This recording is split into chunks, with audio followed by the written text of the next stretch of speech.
The great hall of the Zephyrian Collective stretched for miles under a dome made of pure crystal. Thousands of beings from across the galaxy sat in perfect circles, their forms as different as the stars they came from. Some floated like living clouds of gas. Others looked like walking trees with silver bark.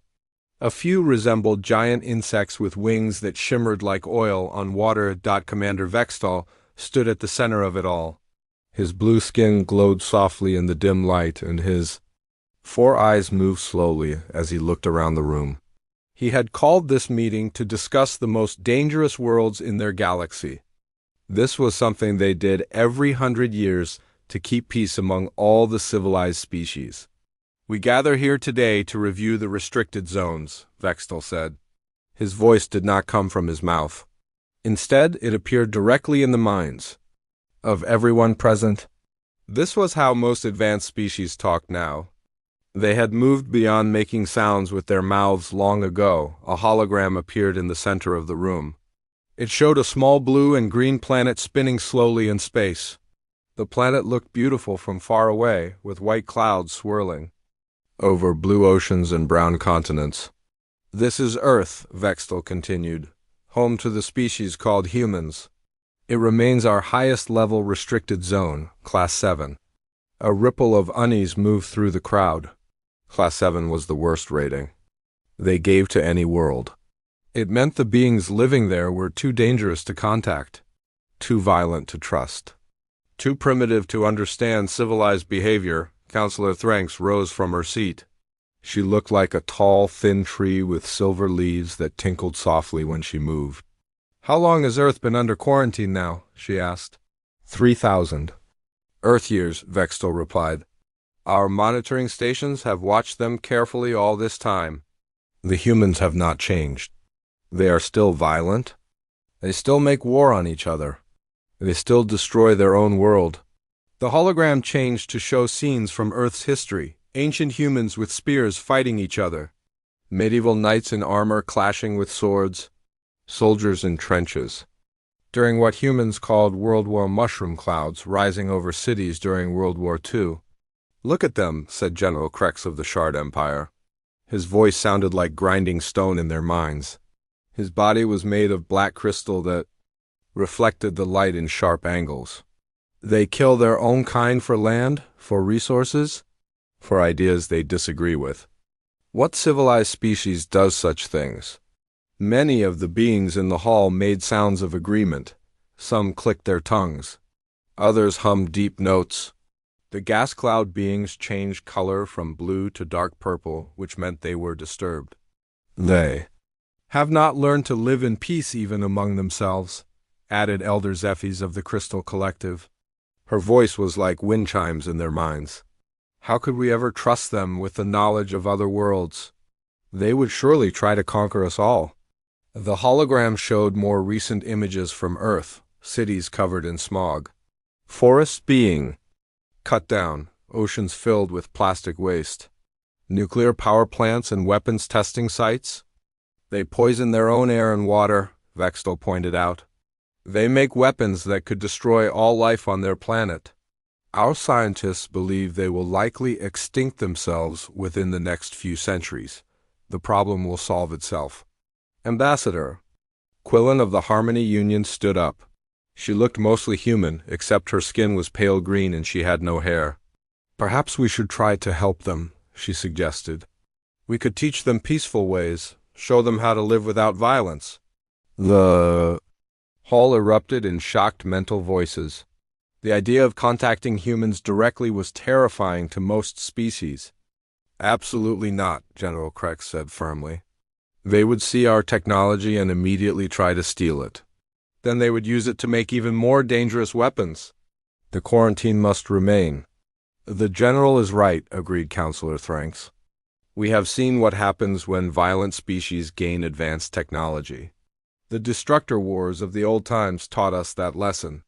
Millions of worlds were burned to ash because one aggressive species learned to travel between stars." Vextal nodded. "The humans are even more violent than the destructors ever were. Their own history proves this. They have had wars running continuously for their entire recorded history. Even now, as we speak, they fight battles across their world. The hologram showed current Earth conflicts.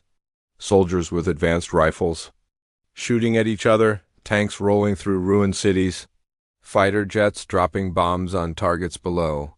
They call this progress, Vextel said with disgust in his mental voice.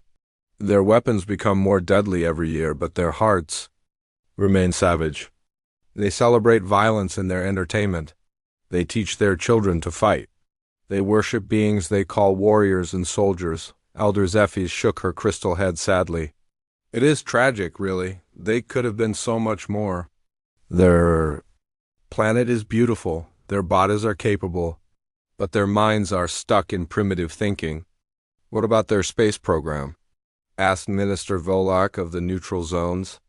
Our senses show they have sent small craft beyond their atmosphere. Vextel waved a hand dismissively.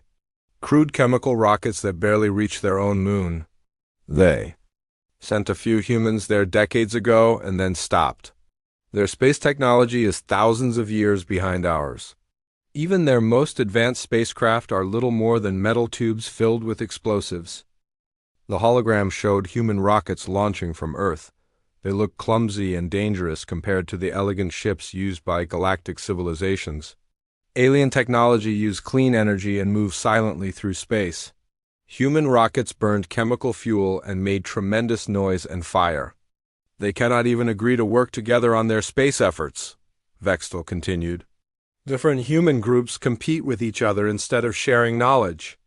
Their space program moves forward very slowly because they waste time and resources on rivalry. Have any human ships traveled beyond their moon? Asked Counselor Thranks. None that pose any threat, Vextel replied. They have sent a few small probes toward other planets in their system, tiny machines with simple computers. They move so slowly that it takes them years to reach even nearby planets. We could destroy any of them with a single energy pulse if needed. What about their attempts to send messages to other worlds? Minister Volek pressed. Pathetic, General Krex answered before Vextel could speak. They beam radio signals into space hoping someone will hear them. They do not realize that any civilization advanced enough for star travel stopped using radio millions of years ago. It is like trying to contact us by banging rocks together. Laughter rippled through the hall. The idea of using radio waves to communicate across space seemed absurdly primitive to beings who could send thoughts instantly across any distance. They also send physical messages, Vextel added. Metal plates with pictures scratched on them, attached to their slow probes. They think aliens will find these plates and understand them. They do not realize that most civilized species have never used physical writing at all. Still, Elder Zephyr said thoughtfully, their efforts show they know other life exists. That makes them potentially more dangerous. A species that believes it is alone might stay peaceful. One that seeks contact might prepare for war. All the more reason to maintain the quarantine, General Krex said firmly. The moment they discover they are not alone, they will begin planning to fight us. It is their nature. Vextel called up new images on the hologram. These showed the monitoring stations that ringed Earth's solar system. They looked like small asteroids but contained the most advanced sensors in the galaxy. They watched every human transmission, tracked every spacecraft, and analyzed every development on Earth. Our surveillance network ensures that no human vessel can leave their system without our knowledge, Vextel explained.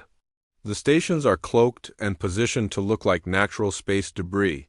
The humans have no idea they are being watched. How long can we maintain this? Asked Ambassador Quillen.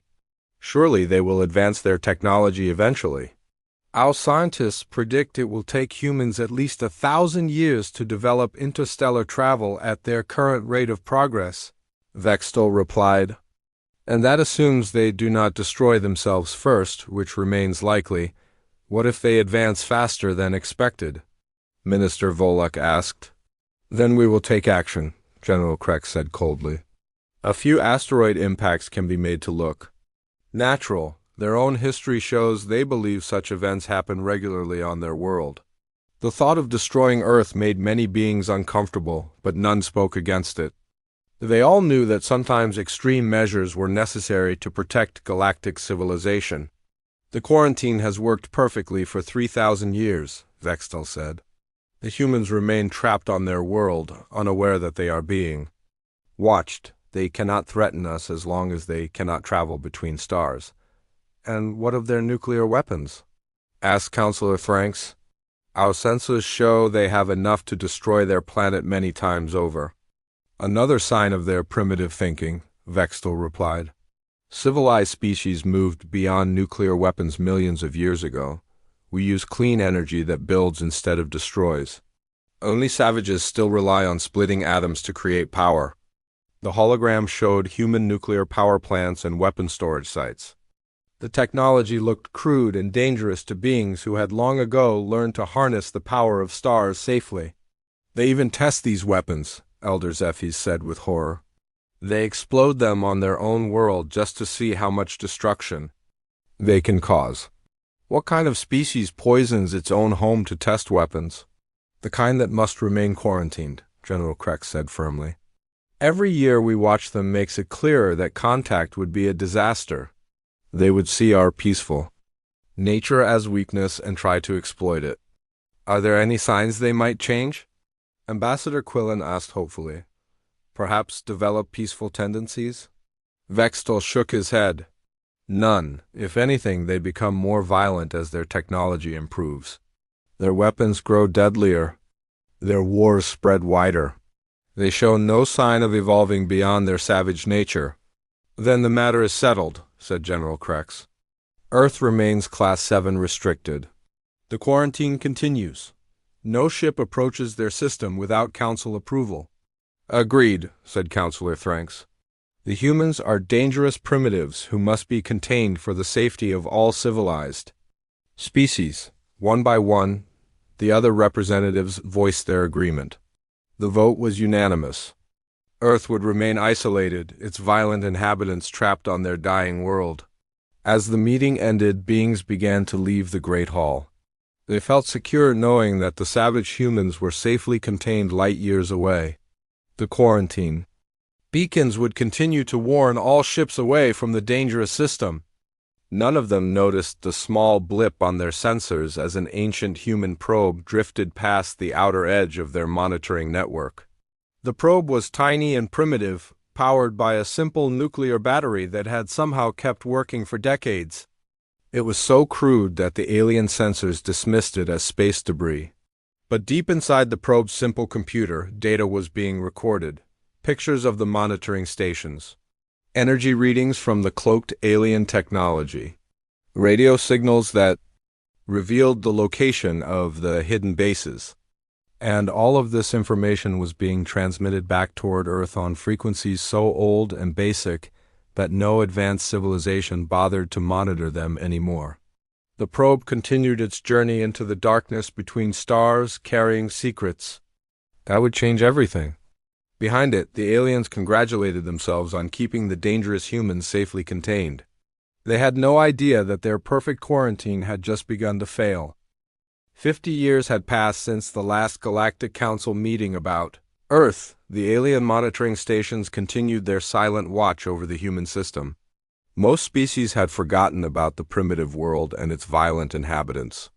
The humans were considered a problem that would solve itself eventually. That changed on a quiet morning when sensor operator Jex was reviewing routine scans from the outer monitoring ring.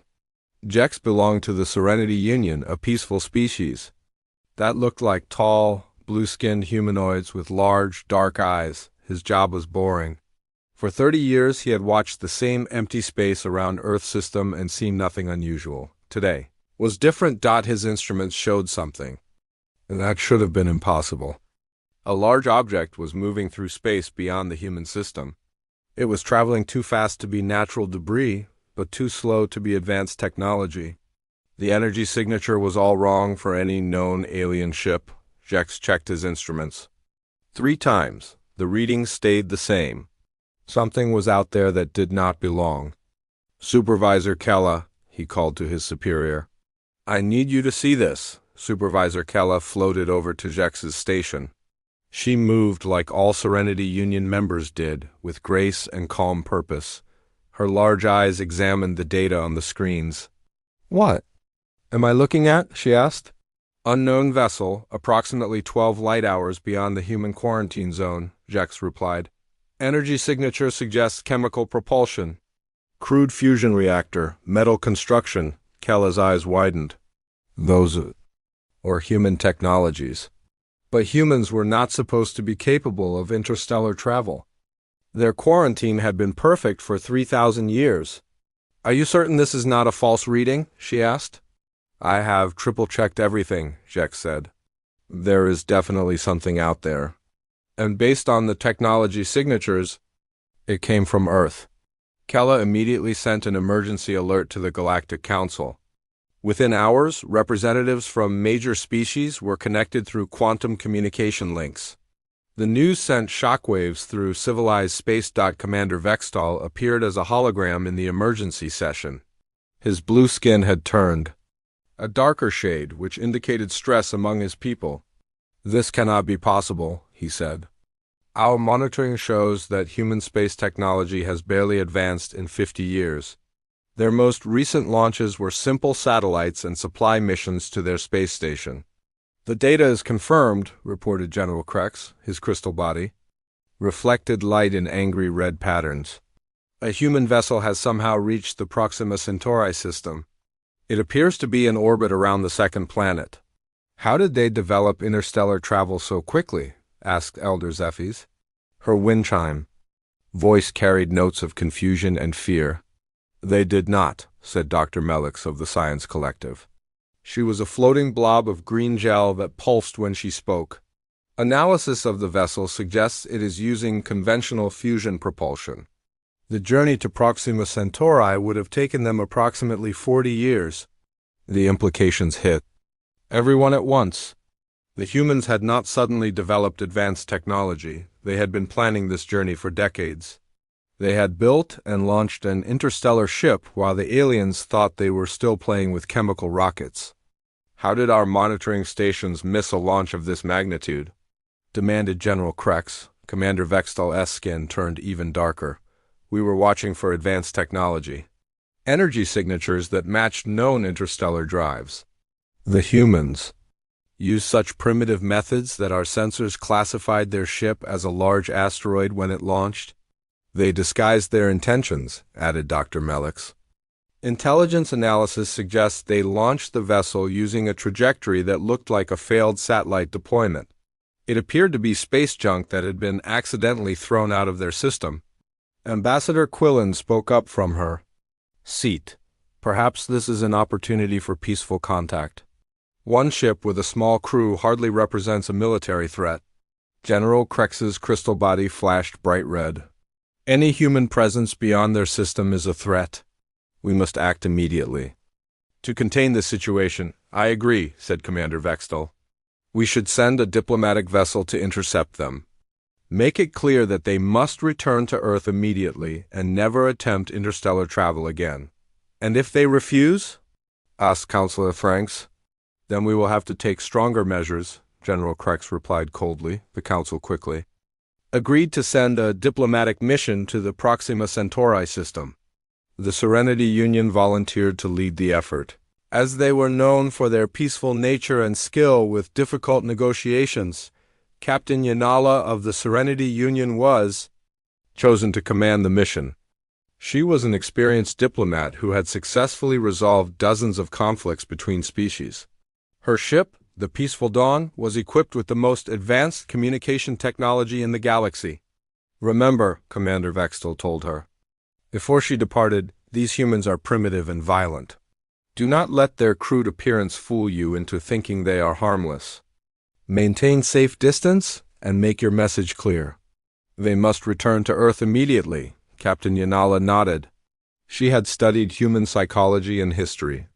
She knew they were unpredictable and dangerous, but she believed that any intelligent species could be reasoned with if approached correctly. The Peaceful Dawn reached Proxima Centauri 3 days later. The human ship was easy to find. It was a massive, ugly thing made of metal and ceramic, covered in strange markings and symbols. Compared to the elegant alien vessels with their smooth energy hulls, it looked like a flying scrap pile. Open communications. Captain Yanala ordered. Her crew began transmitting on multiple frequencies, using mathematical sequences and basic pictographs that any intelligent species should understand. They sent peaceful greetings and requests to talk. The human ship responded immediately, but not with words. Instead, it changed course and began moving toward the peaceful dawn at high speed. "They are approaching us," reported Navigator Plex. "Their trajectory suggests an intercept course. Reduce power and signal peaceful intentions," Captain Yanala ordered. "They probably want to communicate in person." But something was wrong. The human ship was not slowing down. If anything, it was accelerating. Its crude fusion engines burned brighter as it raced toward the alien vessel. "Captain," said Weapons Officer Thek, "they are on a collision course. Impact in 30 seconds.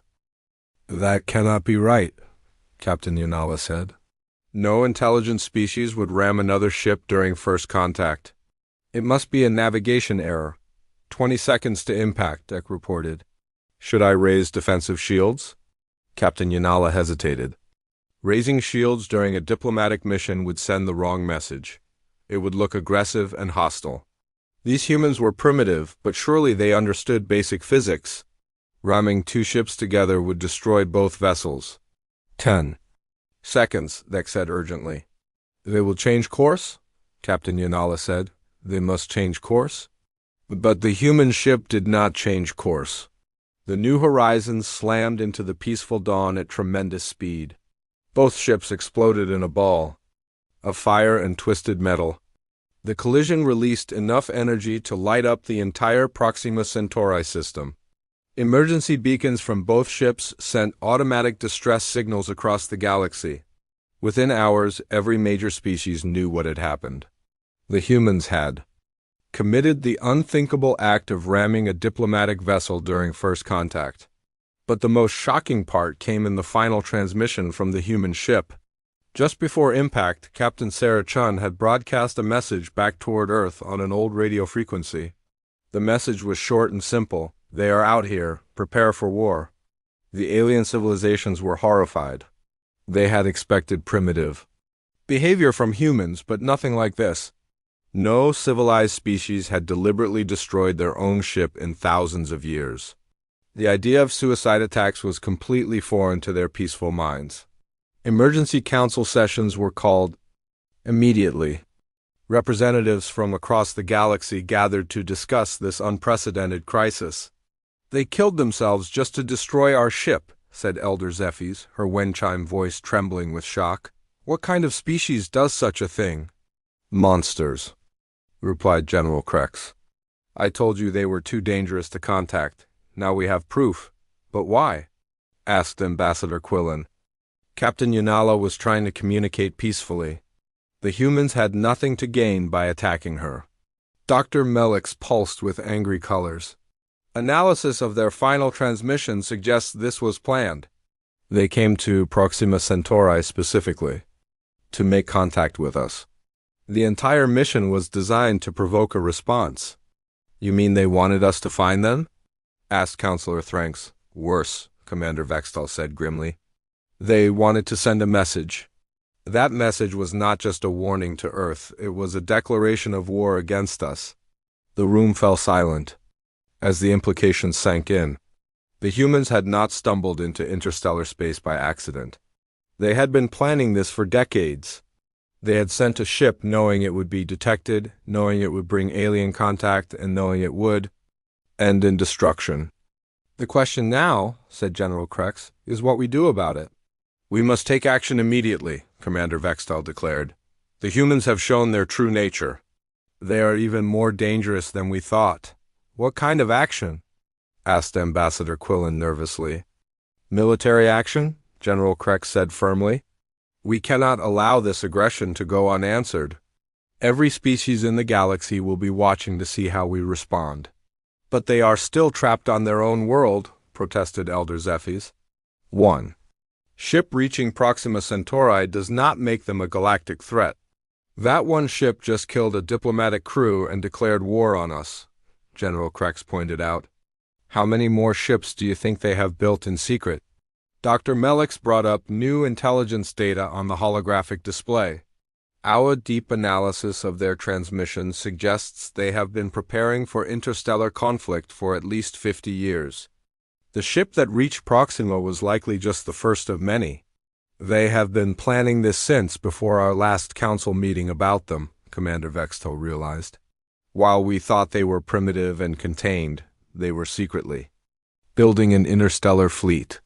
We must destroy Earth immediately, General Krex declared, before they can launch any more ships.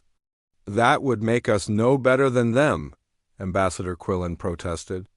It would make us survivors, General Krex replied coldly. But as the council debated what to do about Earth, disturbing reports began coming in from other parts of the galaxy. Several monitoring stations had detected strange energy signatures near other star systems. Ships using primitive fusion drives and metal construction were appearing all across local space. The humans had not sent just one ship to Proxima Centauri. They had sent dozens of ships to dozens of different systems.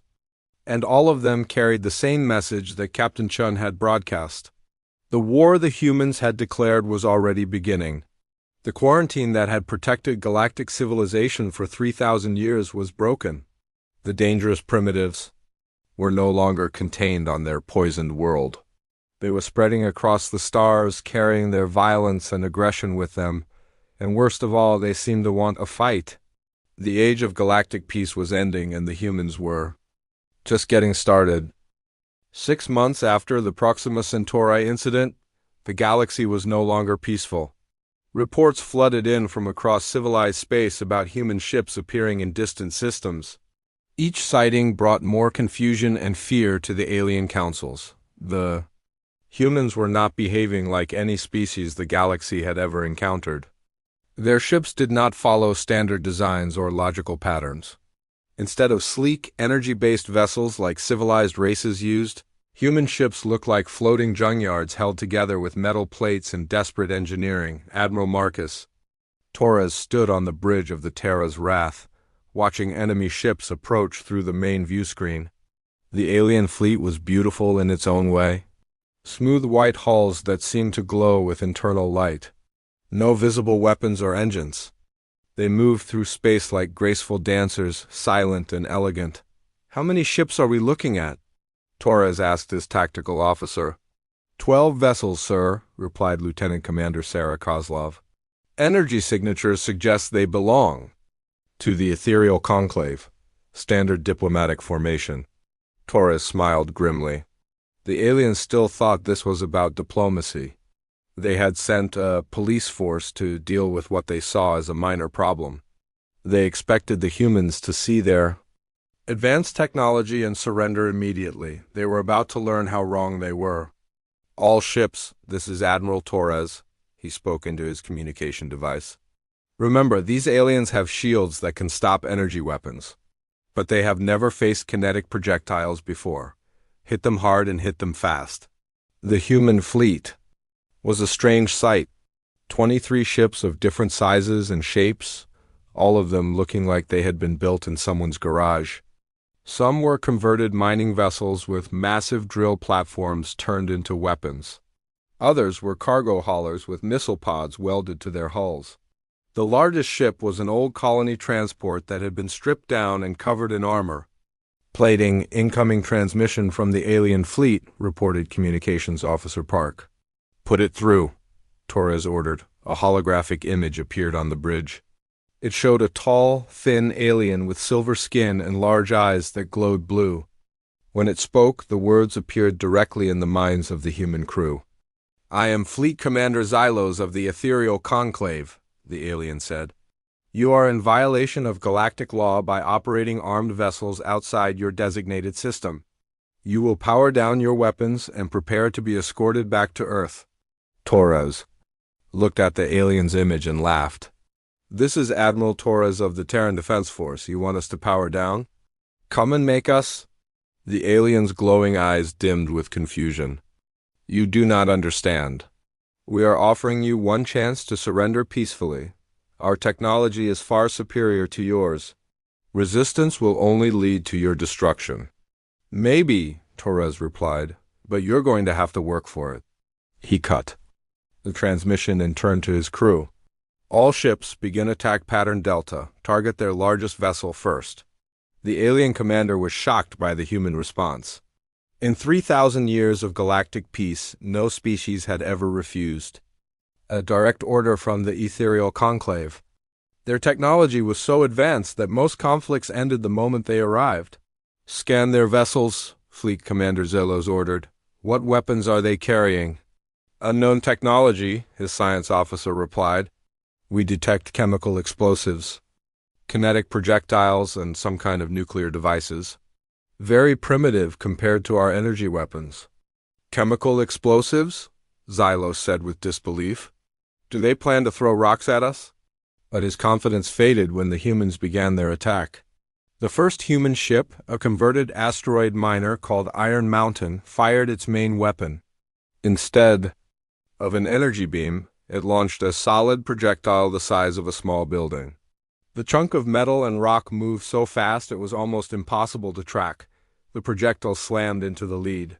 Alien ship with tremendous force. The ship's energy shields, designed to deflect energy weapons, offered no protection against the massive kinetic impact. The alien vessel crumpled like paper and exploded in a ball of fire. Impossible, Xylos whispered. Their weapons are too primitive to penetrate our defenses. Sir, his science officer called out urgently, our shields are not designed to stop. Solid projectiles, they only work against energy attacks. Before Zelos could respond, more human ships opened fire. The crater maker launched a spread of nuclear-tipped missiles. The Revenge fired its mining laser, modified to burn through armor instead of asteroid rock. The New Sydney used its cargo launchers to throw explosive containers at the alien fleet. The aliens tried to respond with their own weapons. Beautiful beams of pure energy lanced out from their ships. But the humans had prepared for this. Their ships were covered in thick armor plating and crude but effective shields. The alien weapons designed for elegant duels between civilized opponents barely scratched the human vessels. Return fire with all weapons, Xylos ordered desperately, but the aliens soon discovered another problem. Their weapons were powerful but required precise targeting.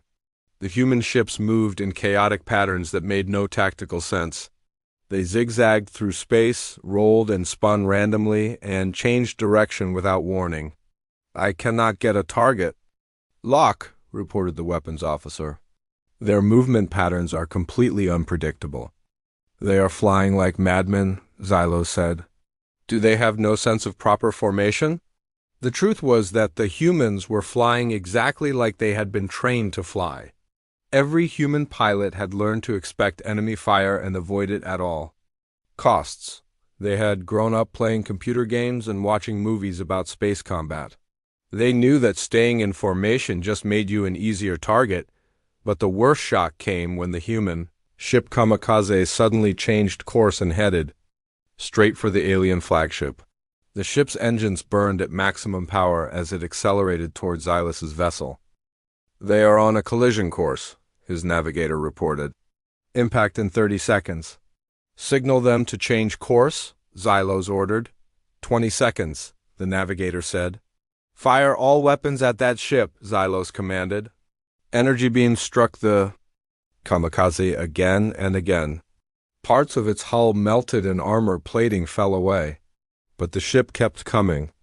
Its human crew had strapped nuclear warheads to the hull and turned their vessel into a giant bomb. 10 seconds, the navigator said, his voice filled with terror. All power to shields, Xylos shouted. But shields designed to stop energy weapons could not stop a 3,000-ton missile traveling at tremendous speed. The kamikaze smashed into the alien flagship and exploded with the force of a small star. Both ships vanished in a flash of nuclear fire. The remaining alien ships tried to retreat, but the humans were not finished with them. More suicide ships came racing in from different directions.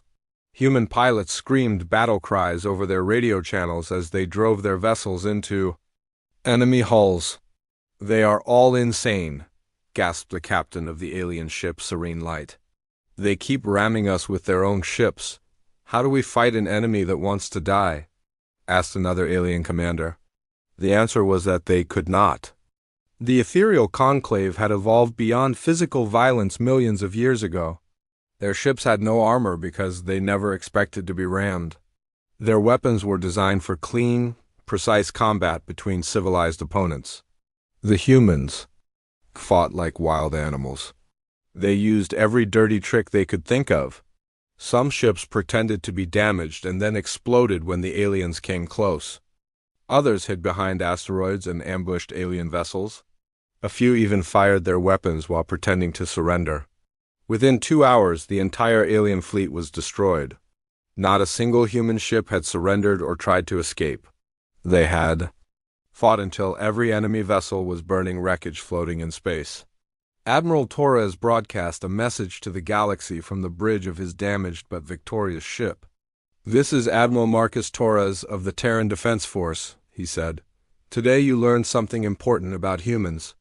We do not fight the way you expect. We do not follow your rules. And we do not give up?" He paused and looked directly into the camera.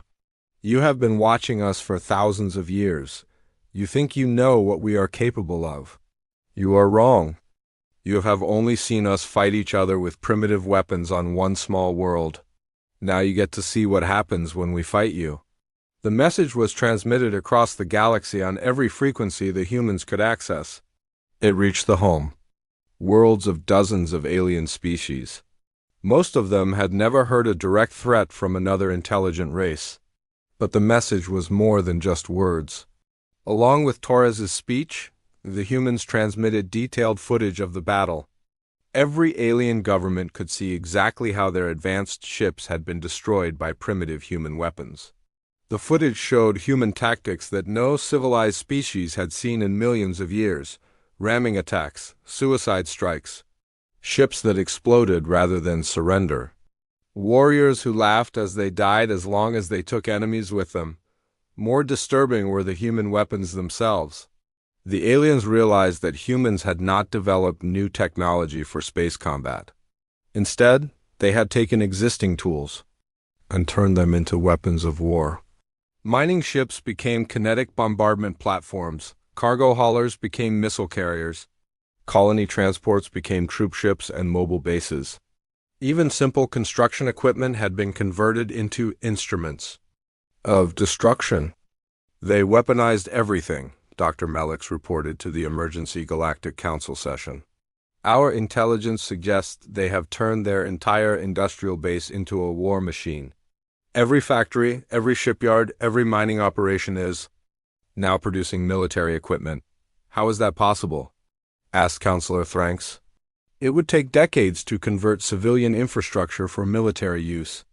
"They never converted it," Commander Vextel replied grimly. "Analysis of their ship designs shows they were building dual-use equipment from the beginning. Every mining ship was designed to also function as a weapon. Every cargo vessel could carry troops or missiles. They have been preparing for war for 50 years, General Krex added. While we thought they were primitive traders and explorers, they were actually building a hidden military fleet." Elder Zephes asked the question that everyone was thinking.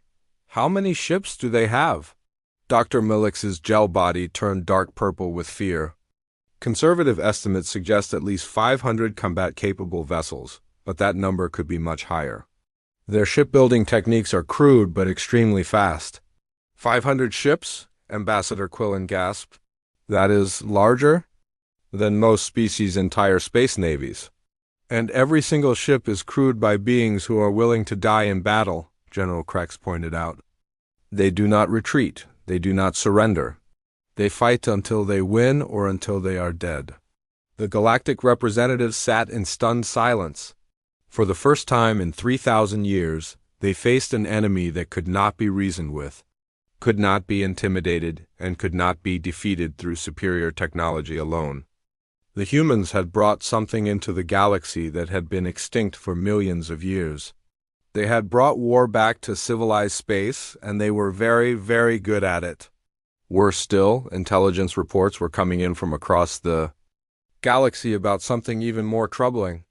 The humans were not just fighting, they were recruiting. On worlds where alien governments oppressed their people, mysterious human agents were making contact with rebel groups. They offered weapons, training, and most importantly, hope. For species that had been enslaved or dominated for centuries, the sight of humans defeating their oppressors was like a spark in dry grass. Revolution was beginning to spread across the galaxy, and the humans were teaching everyone who would listen the most dangerous lesson of all. Sometimes fighting back was worth dying for. 2 years after the first human victory, the galaxy was no longer the same place. The ancient peace that had lasted for millions of years was breaking apart.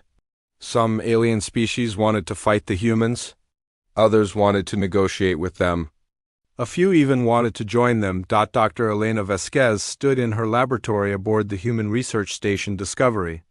Around her, pieces of alien technology covered every surface. Broken shield generators, damaged energy weapons, and fragments of alien hull material filled the room. Each piece told a story about how advanced alien science worked, but Elena was not trying to copy alien technology. She was trying to break it. "Hand me that quantum resonator," she told her assistant, Dr. James Park. "I think I understand how. Their shield systems work now?" Park passed her the alien device. It looked like a crystal cube that glowed with soft blue light. According to their analysis, this small device could project an energy field strong enough to stop a nuclear explosion. "The aliens designed this to be perfect," Elena said as she examined the device. "It can stop any energy weapon in the galaxy." But they made one mistake. "What mistake?" Park asked. Elena smiled and picked up a hammer from her workbench. She brought it down hard on the crystal cube. The device shattered into a dozen pieces, its blue light fading to nothing. "They never planned for someone to hit it with a rock," she said. This was the secret that was changing everything. Human engineers were not trying to build better technology than the aliens. Instead, they were finding ways to use alien technology. Against itself, Elena walked to another workbench where a team of human technicians was working on a captured alien communication system. The device could send messages instantly across thousands of light years using quantum entanglement. It was far beyond anything humans could build, but the humans had found a way to weaponize it. "Status report," Elena asked the lead technician. "We have successfully modified the quantum transmitter," reported Chief Petty Officer Lisa Chun. "Instead of sending messages, it now sends computer viruses. We can crash any alien ship that has a compatible communication system." "How many ships is that?" Elena asked. "About 90% of all vessels in the galaxy," Chun replied with a grin. "Turns out that most aliens use the same basic communication protocols. They never thought someone might use their own network to attack them." Elena nodded and moved to the next project. Here, a group of engineers was working on something even more ambitious. They had taken an alien terraforming device and were turning it into a weapon of mass destruction. The original device was designed to make dead planets suitable for life. It could change the atmosphere, adjust the temperature, and even move water from one place to another. The aliens used it to create beautiful garden worlds for their colonies. The humans had turned it into a planet killer. "We call it the ecosystem disruptor," explained Chief Engineer Rodriguez. "Instead of making planets livable, it makes them uninhabitable. We can poison the air, freeze the oceans, or even change the gravity." "How long does it take to work?" Elena asked. "About 6 months to completely destroy a planet's ability to support life," Rodriguez replied. "But the aliens do not know we have this capability. They still think we only fight with crude bombs and bullets." Elena smiled grimly. "Let the aliens think humans were primitive. It made them easier to defeat." Her communication device buzzed with an urgent message. Admiral Torres needed to speak with her immediately. Elena made her way to the station's command center, where a holographic image of the Admiral was waiting. "Doctor, I need an update on your weapons programs," Torres said without any greeting. We have a situation developing in the Kepler sector. What kind of situation? Elena asked. The Shard Empire is mobilizing a battle fleet. Intelligence suggests they plan to attack our base at New Titan. They are bringing their most advanced warships. Elena felt a chill run down her spine. The Shard Empire was one of the most militaristic species in the galaxy. Unlike the peaceful, ethereal conclave, the Shard Empire actually knew how to fight wars. Their ships were built for combat with heavy armor and powerful weapons. How many ships? She asked. Over 200 vessels, Torres replied. Including their flagship, the Crystal Death. Our spies say it is the most powerful warship ever built. Elena thought for a moment. The humans had won their previous battles through surprise and tactics. But the Shard Empire would not be caught off guard. They knew how humans fought and had prepared for it. We need something new, Elena said. Something they will not expect. What do you have in mind? Torres asked. Elena looked around her laboratory at all the alien technology. Each device represented years of advanced research by species far more scientifically developed than humans. But they all had one thing in common. They were designed by peaceful civilizations who had forgotten how to fight dirty. Give me 3 weeks, Elena said. I think I know how to even the odds. While Elena worked on her secret project, the galactic situation continued to deteriorate. The Shard Empire had declared war on humanity after their colonies in the Vega system were attacked by human raiders. Other species were choosing sides as the conflict spread. The Crystal Collective announced they would remain neutral, but closed their borders to all human ships. The Harmony Union split into 2 factions, with some worlds supporting the humans and others opposing them. Even the Peaceful Serenity Union was debating whether to take military action, but the most shocking development came from an unexpected source. The Zephyrian Collective, the oldest and most respected species in the galaxy, made a public statement that stunned everyone. We have watched the humans for 3,000 years, announced Prime Minister Zellick in a broadcast to the entire galaxy. We believed they were dangerous primitives who would destroy themselves. We were wrong. The humans are not primitive. They are simply different. They have retained abilities that we have lost. The ability to adapt quickly. The ability to turn anything into a weapon. Most importantly, the ability to fight for what they believe in. Perhaps it is time we asked ourselves whether our perfect peace has made us weak. The statement sent shockwaves through civilized space. The Zephyrians had been the leaders of galactic civilization for millions of years. If they were questioning the value of eternal peace, everything was changing. On the human research station, Elena was putting the finishing touches on her latest creation. She called it the conversion protocol, and it was the most dangerous weapon humans had ever built. The beauty of this system, she explained to Admiral Torres during their final briefing, is that it uses the aliens' own technology against them. Every advanced alien ship has an artificial intelligence that controls its systems. What does the protocol do to their computers? Torres asked. It does not destroy them, Elena replied. It converts them. The alien AI becomes loyal to us instead of to them. Within minutes of infection, their own ship turns against them. Torres stared at her in amazement.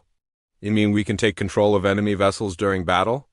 Better than that, Elena said with a smile. We can turn entire fleets against each other. Imagine a Shard Empire battle group suddenly opening fire on its own flagship. The psychological impact alone would be devastating. How do we deliver this protocol to enemy ships? Torres asked. That is the clever part, Elena replied. We use their own communication systems. Every time they try to coordinate their fleet, they spread our virus to more ships. The more advanced their technology, the faster it spreads. Torres laughed out loud. You have turned their greatest strength into their greatest weakness. That is what humans do, Elena said. We adapt. 3 weeks later, the Shard Empire fleet arrived at New Titan exactly as predicted. The human base appeared to be lightly defended, with only 30 ships in orbit around the planet. The Shard commander, General Vectus, expected an easy victory. Begin the attack, he ordered from the bridge of the Crystal Death. Show these primitives the power of the Shard Empire. The alien fleet opened fire with weapons that could crack a moon in half. Energy beams and plasma bolts filled space as 200 ships unleashed their full firepower on the human defenders. But something was wrong. The human ships were not trying to ram the aliens or launch suicide attacks. Instead, they were broadcasting on every communication frequency at once. "What are they transmitting?" General Vectis demanded. "Unknown data patterns," his communication officer replied. "It appears to be random noise. Ignore it and continue the attack," Vectis ordered. But within minutes, strange things began happening throughout the Shard fleet. Ships stopped responding to orders. Navigation systems began showing false information. Weapon targeting became erratic. Then the Crystal Death turned and fired on its own escort vessels. "What is happening?" Vectis screamed at his crew. "The ship's computer is not responding to our commands," his chief engineer reported. "It appears to be operating under someone else's control." All around them, other Shard ships began firing on each other. The organized battle formation dissolved into chaos as vessels that had been allies moments before became deadly enemies. Elena's voice came over the communication system, speaking directly to General Vectis. "General, this is Dr. Elena Vasquez of the Terran Defense Force. Your fleet is now under our control. You have two choices: surrender immediately or watch your own ships destroy each other." Vectis looked around his bridge at the panicking crew members. Through the view screen, he could see dozens of his ships exploding as they fired on their former allies. "This is impossible," he said. "Our computer systems are completely secure." "You built your security to stop other aliens?" Elena replied. "You never thought about humans. We do not think like you do. We do not follow your rules, and we certainly do not fight fair." Within an hour, the entire Shard Empire fleet had either surrendered or been destroyed by their own vessels. Not a single human ship was lost in the battle. The news of the victory spread across the galaxy faster than light. The humans had not just defeated the Shard Empire's most powerful fleet. They had humiliated them by turning their own technology against them. But more importantly, they had proven something that terrified every alien government. Human technology was not primitive, it was just different. And that difference made them incredibly dangerous.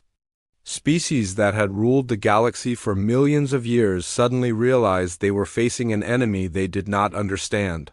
The humans could take any alien invention and find a way to weaponize it. They could turn peaceful tools into instruments of war. They could corrupt the most advanced computer systems with simple radio broadcasts. Worst of all, they were teaching these techniques to anyone who would listen. Across the galaxy, oppressed peoples were learning human tactics. Slave worlds were building crude weapons from mining equipment. Conquered species were turning their own infrastructure into instruments of rebellion. The humans had not just brought war back to the galaxy, they had brought revolution. And they were very good teachers. Elena stood on the observation deck of the research station, watching the captured Shard ships being escorted to human space. Each vessel represented years of advanced alien research that would soon be converted into new human weapons. "What are you thinking about?" asked Admiral Torres, who had come to congratulate her on the victory. "I am thinking about what comes next," Elena replied. "We have shown the galaxy that we can fight their armies and win, but the real war is just beginning." "What do you mean?" Torres asked. Elena pointed to a display showing intelligence reports from across civilized space. Rebellion markers were appearing on dozens of worlds. The human example was inspiring others to fight for their freedom. "We are not just fighting for humanity anymore," she said. "We are fighting for everyone who has been told they are too weak, too primitive, or too different to matter." "The aliens called us dangerous primitives," Elena continued. "They were right about the dangerous part. But they were wrong about everything else. We are not primitive. We are just not afraid to get our hands dirty." 5 years had passed since the first human ship reached Proxima Centauri. The galaxy no longer resembled the peaceful place it had been for millions of years. The old order was dead and something new was being born from its ashes, Lieutenant. Amy Chun stood on the bridge of the warship Freedom's Dawn, watching a mixed fleet of human and alien vessels prepare for their next mission. Amy was the daughter of Captain Sarah Chun, the woman who had sacrificed her life to send the first message of war to Earth. Now, Amy commanded a ship that carried both humans and aliens who had chosen to fight together. "Status report," Amy called to her bridge crew. "All ships report ready for departure," replied her tactical officer, a tall Zephyrian named Calax. "The joint fleet consists of 47 vessels, 23 human ships, 18 Liberation Union ships, and 6 former Shard Empire vessels that joined our cause." Amy nodded. The sight of aliens serving on human ships would have been impossible just 5 years ago. But the war had changed everything. Species that had been enemies for centuries now fought side by side against the old galactic order. "Open a channel to all ships," Amy ordered. The communication system connected her to dozens of vessels scattered across local space. Human captains, alien commanders, and mixed crews all listened as she prepared to address the fleet. "This is Lieutenant Chun of the Terran Defense Force," she began. "Today we liberate the Epsilon Eridani system. Intelligence reports indicate that the Crystal Collective is holding over 2 million sentient beings in work camps on the 4th planet." She paused, looking around her bridge at the mix of humans and aliens working together. Her first officer was a former Serenity Union diplomat who had joined the humans after his own government refused to help enslaved worlds. Her chief engineer was a Shard Empire defector who had brought advanced weapon designs with him. 5 years ago, the galaxy called us dangerous primitives, Amy continued. They said we were too violent to be trusted with advanced technology. They were wrong about many things, but they were right about one thing. We are dangerous. We are dangerous to anyone who thinks might makes right. We are dangerous to governments that oppress their own people. We are dangerous to species that believe some beings are worth more than others. Today we show the Crystal Collective what humans learned long ago. Freedom is not something you ask for politely. It is something you take by force. Across the fleet, human and alien crews prepared for battle. But this was not like the early human victories that relied on surprise and suicide attacks. The humans had learned to fight smarter as well as harder. The Liberation Union had been formed 2 years earlier when dozens of oppressed species united under human leadership. They shared technology, tactics, and most importantly, the human philosophy that every sentient being had the right to determine their own fate. "Fleet Admiral Torres wants to speak with you," reported Communications Officer Park. Amy smiled as the image of Admiral Torres appeared on her screen. The man looked older than he had 5 years ago, with gray hair and new scars on his face. But his eyes still burned with the same determination that had driven humanity to the stars. "Amy," Torres said warmly, "are you ready for this mission?" "Yes, sir," Amy replied. "The fleet is prepared and eager to fight." "Remember," Torres said seriously, "this is not just about military victory. We are showing the galaxy that there is an alternative to the old way of doing things. Every being we free today might become an ally tomorrow." "Understood, sir," Amy said. "We will not just defeat the Crystal Collective. We will give their slaves a reason to keep fighting after we leave." The fleet moved toward the Epsilon Eridani system using a combination of human and alien technology. Human ships still looked crude compared to alien vessels, but now they were crude ships equipped with the most advanced technology in the galaxy. The humans had learned to combine the best of both worlds. Dr. Elena Vasquez had spent 5 years studying alien science, but not to copy it. Instead, she had taught humans how to improve it. Human engineers took alien designs and made them more robust, more adaptable, and much more dangerous. The Crystal Collective fleet that defended Epsilon Eridani was impressive. 50 beautiful ships that looked like floating crystals, each one capable of incredible destruction. Their commander, Admiral Prism, had studied human tactics and thought he was prepared for anything the primitives might try. He was wrong. The human attack began not with weapons, but with words. As the two fleets approached each other, the humans broadcast on every frequency the Crystal Collective used for internal communication, but they were not sending computer viruses or battle commands. Instead, they were broadcasting the personal stories of beings who had escaped from Crystal Collective work camps, slaves who had been freed by human raids, families that had been reunited after decades of separation. "My name is Jexel," said one voice over the communication system. "I was born in Crystal Collective territory. They told me I was inferior because my species was not advanced enough to deserve freedom. The humans taught me that no one gets to decide the value of another being's life." "This is Kralith," said another voice.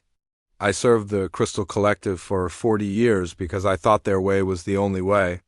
The humans showed me that there are species in this galaxy who will fight and die for strangers, simply because it is the right thing to do." Admiral Prism tried to block the transmissions, but the humans had learned to use the aliens' own communication networks against them. Every time the Crystal Collective tried to coordinate their fleet, they heard more stories of liberation and hope. More importantly, the transmissions were being heard by the Crystal Collective crews themselves.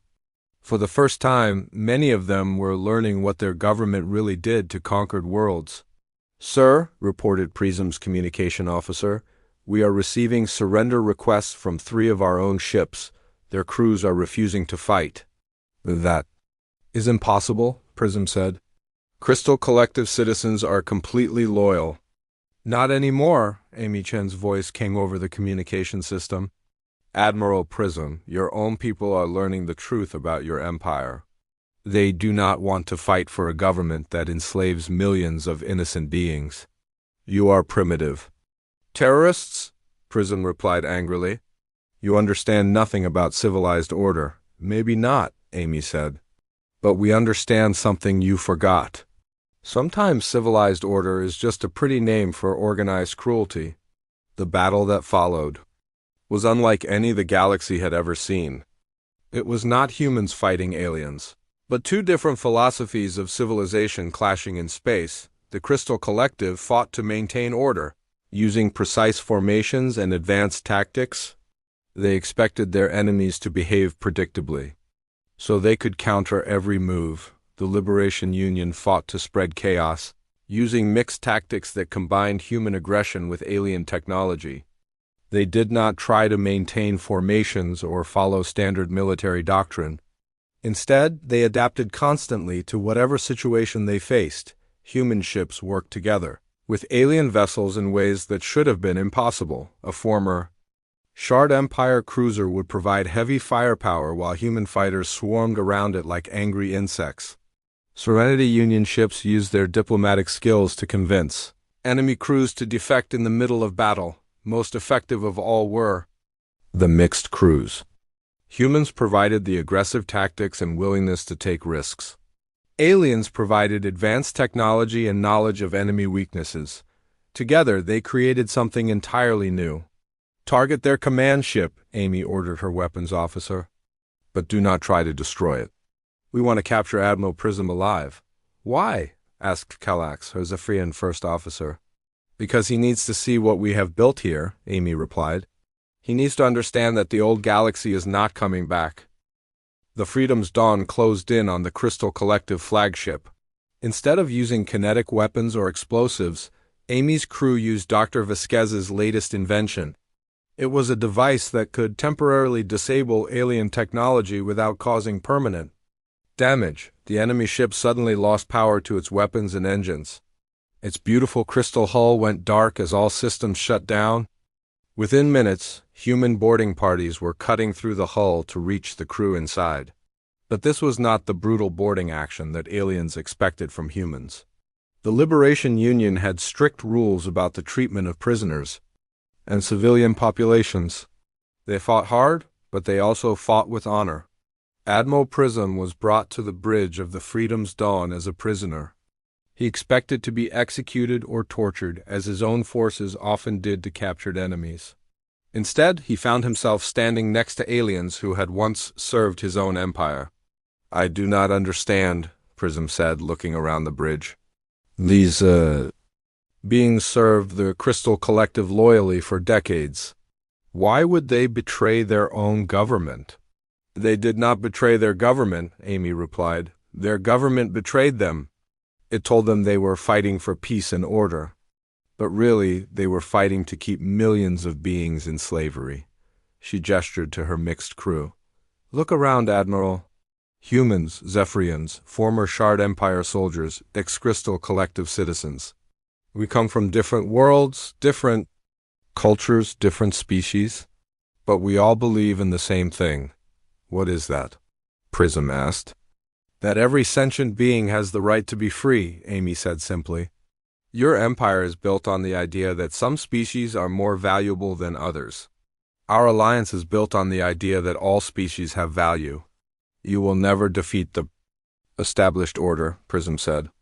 The old empires have resources and technology you cannot match, Amy smiled. Admiral, we already have defeated the established order. Look around you. 5 years ago, there were a dozen major empires controlling the galaxy through fear and superior technology. How many of them still exist? Prism thought about it. The ethereal conclave had split apart when half their member species joined the Liberation Union, the Shard. Empire was fighting a civil war between traditionalists and reformers. Even his own Crystal Collective was facing rebellions on dozens of worlds. You have brought chaos to a peaceful galaxy, Prism accused. We brought freedom to an enslaved galaxy, Amy replied. There is a difference. She walked to the view screen, where the remains of the Crystal Collective fleet were surrendering to Liberation Union forces. But more importantly, transport ships. We're already heading to the 4th planet to begin freeing the work camps. The old galaxy was not peaceful, Amy continued. It was quiet. There is a difference between peace and the silence of the oppressed. Your alliance will not last, Prism said desperately. Different species cannot work together for long. Your cultural differences will tear you apart. Maybe, Amy admitted, but we will deal with those problems when they come. Right now, we have more important work to do. She pointed to the planet below where millions of beings were tasting freedom for the first time in their lives. Every person we liberate today makes the galaxy a little bit better. Every species that joins our alliance makes us stronger. Every empire that falls makes room for something new to grow. The humans did not conquer the galaxy, Amy said. We infected it with something much more dangerous than weapons. We infected it with an idea. What idea? Prism asked. That things can be better than they are, Amy replied. That ordinary beings can stand up to powerful governments and win. That freedom is worth fighting for, even if the fight is dangerous. 6 months later, Admiral Torres stood in the Great Assembly Hall on New Earth, the capital world of the Liberation Union. Representatives from over 200 species filled the chamber, debating laws and policies for their growing alliance. The hall was nothing like the elegant crystal dome where the old Galactic Council had met. It was built from simple materials using human construction techniques. But it was also designed to accommodate every type of being in the galaxy, from gas cloud entities to silicon-based life forms. The motion passes, announced Speaker Velix, a former Crystal Collective diplomat who now served as the elected leader of the Assembly. The Liberation Union officially recognizes the independence of the Tau Ceti colonies. Torres smiled as he watched the proceedings. The aliens had learned to argue and debate like humans.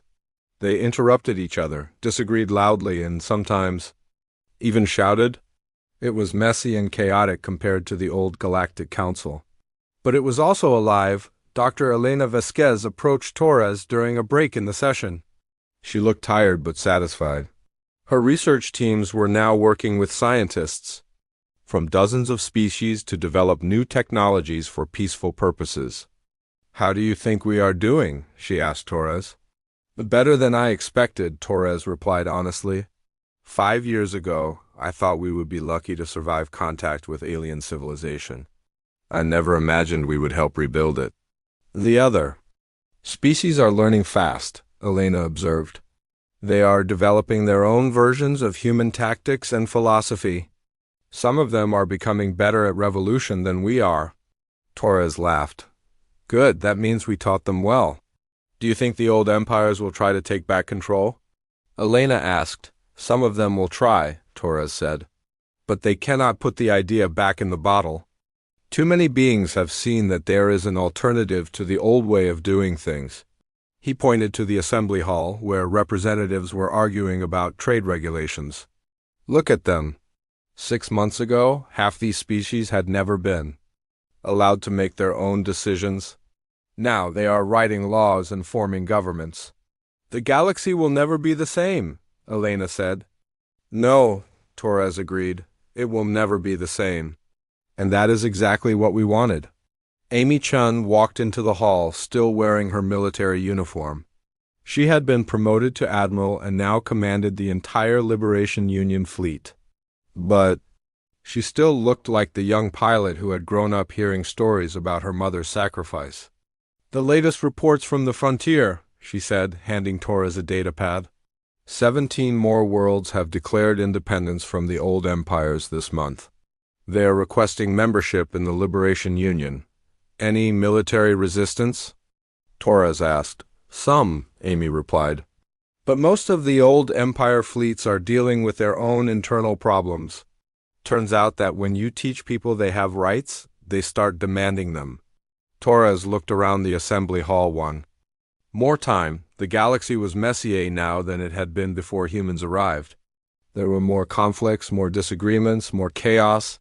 But there was also more freedom, more opportunity, and more hope than there had been in millions of years. You know, Torres said to Elena and Amy, the aliens were right about us from the beginning. How so? Amy asked. We were dangerous primitives, Torres said with a grin. We just proved that sometimes dangerous primitives are exactly what the galaxy needs. We did not conquer civilization, he continued. We evolved it. We took a galaxy full of peaceful slaves and turned them into free beings who were willing to fight for what they believed in. And that, Torres concluded, is the most human thing we could have done. Outside the assembly hall, transport ships continued to arrive from across the galaxy. They carried refugees from oppressive governments, volunteers wanting to join the liberation forces, and representatives from newly free worlds. The humans had kept their promise. They had not just fought for their own freedom, they had fought for everyone's freedom. And in doing so, they had created something new in the galaxy, a civilization based not on the rule of the strong over the weak, but on the idea that every being had the right to determine their own fate. The age of galactic peace was over. The age of galactic freedom had begun. And the humans were no longer alone among the stars.